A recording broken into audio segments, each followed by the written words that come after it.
We recently started hitting below freezing temperatures, and when that happens, I'm usually looking for some easy, cozy comfort meals. In this video, I have 3 of those recipes with coziness in mind. Nice, hearty, cheesy, wonderfully delicious meals that are gonna warm you up on a cold night. Let's get into it. Before we do, if you haven't yet subscribed, go ahead and hit that subscribe button and be a part of this community.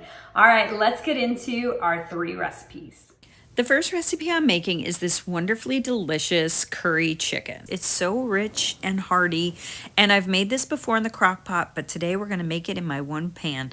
We're starting with boneless, skinless chicken thighs. I'm going to cut these into bite-sized pieces. I also trim off any excess fat just to keep it a little more lean. I really like chicken thighs in this recipe. They're more tender and flavorful and harder to overcook, but you can use chicken breasts if that's what you have on hand. Just cut them into bite-sized pieces.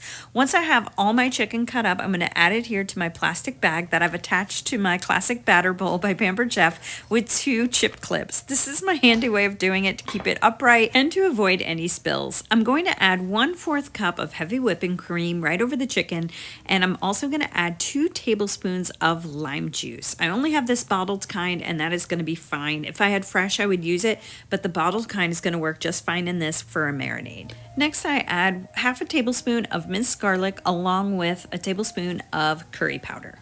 I have this ginger paste that I've been using instead of fresh ginger. I find it so easy and convenient and flavorful. I'll just add a teaspoon of that.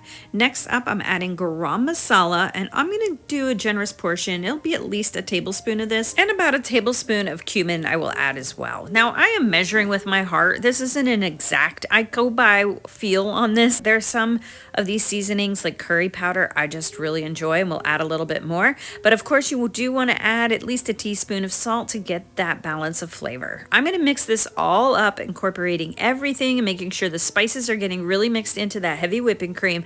And now I'm ready to take off my chip clips and seal up my bag. And I'm going to let this marinate in the fridge for at least an hour. Before I do, I'll give it one more massage just to make sure all those spices are incorporated well.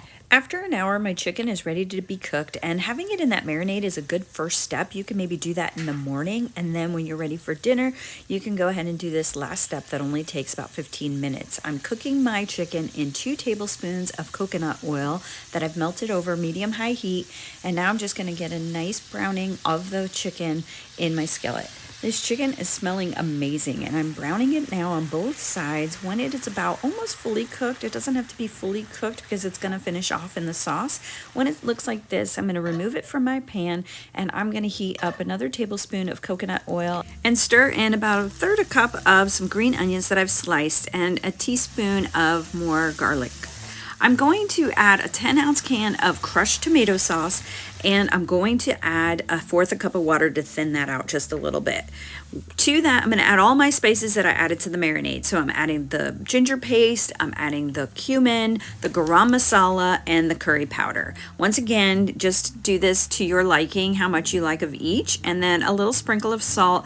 So we're just going to balance that and get that sauce nice and hearty and rich in flavor. When those seasonings are heated through, I'll add 1/4 cup of heavy whipping cream, and I will stir until I see a nice blush color. Then I'll add my chicken back to the skillet, and we're just going to finish cooking it through and heat it thoroughly, and that is it. The fragrance of this is amazing, and it is ready to serve. I turn off the heat and I serve it up with cauliflower rice, or you could serve it with any rice, basmati or any white rice, and I just serve some steamed broccoli on the side. You can sprinkle some cilantro on top as well, and you have a fabulous, hearty, cozy dinner that everybody's going to enjoy. The next cozy meal I'm making is cheesy noodles with Italian sausage. I start with a package of hot Italian sausage, and I'm removing the casings. And I'm only using 3 links, so about 8 ounces of sausage, or you can already use crumbled ground sausage or ground beef if you'd like. I heat that through using my mix and chop to get it all crumbled. And now I'm going to add 3 whole garlic cloves that I've minced in my garlic press, and I'm going to get that all combined. Next, I'm going to add 3 cups of chicken broth, and I'm also going to add a jar of marinara sauce. Any brand, any flavor will do, but I really like the Rayos, and I'm using their roasted garlic this time. I'll give that a quick stir and then we're ready to add the pasta. For the pasta, I'm going to use penne, and I actually have this chickpea penne, but you can use any shell or any tube of pasta that you enjoy. I'm using about 12 ounces. I'm going to stir that all together. I'm going to add the lid and let this come up to a boil. Then I'll reduce the heat so it simmers for about 7 to 9 minutes. You want it to be cooked but still firm. And then I'm going to add 4 ounces of cream cheese, and I'm going to make sure that gets completely melted in, along with 1/4 cup of fresh basil. This is fresh basil leaves that I've cut into chiffonade ribbons. And then I'm also going to add 1/4 cup of breadcrumbs along with some shredded Parmesan cheese. I'm going to top it with more of the fresh basil and then put this in the broiler for a few minutes, or just cover it with a lid until all that cheese is nice and melted. And look at this. Look how rich and delicious and cheesy it is. And it tasted amazing. It's such a wonderful, hearty, cozy dish. This next cozy meal brings all the flavors of a Thanksgiving dinner, except it uses chicken instead of turkey and uses up what you may already have on hand. Starting with our mirepoix, which is carrots, celery, and onions. And I just used up what I already had left over, a couple carrots, 2 to 3 stalks of celery, and a whole onion that I've chopped. I'll add a sprinkle of salt and then 2 tablespoons of butter to help saute those vegetables and get them nice and softened. Once my vegetables are softened and a little browned, but not caramelized, not too much, I'm going to remove them and put them in a bowl, and I'm going to add my chicken breasts to the hot pan, and I'm going to sear them and get a nice browning on both sides. I just season this with a little bit of salt and pepper, and I'm only just trying to get a nice sear on both sides. I am not trying to cook them at this moment. And what I have left over here is some stuffing mix, some herb stuffing mix, and I always seem to have half a bag of this left over from Thanksgiving, and it always just sits in my cabinet. If you have any of the leftovers or breadcrumbs, just add that now over your chicken, and then add 1.5 cups of chicken broth on top of those breadcrumbs.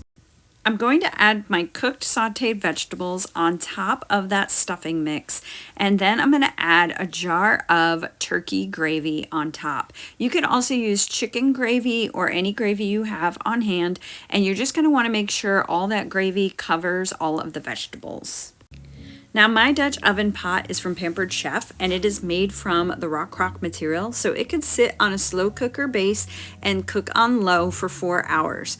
Now, if you do not have this, you can leave it on your stove and let it cook on low, but just add another cup of chicken broth to keep everything in liquid, and you'll cook it until that chicken is cooked all the way through.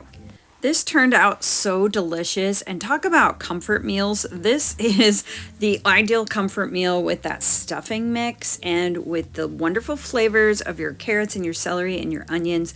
I love this because I love stuffing, and so this brings comfort to me, and this is perfect on one of those chilly days that you just need something a little bit warmer to soothe the soul. I hope you enjoyed these cozy recipes and have found something you can make on a cold, chilly day. If you want some more comfort meals, I have this video here that is perfect for you as well. Thank you so much for watching, and I'll see you on the next video.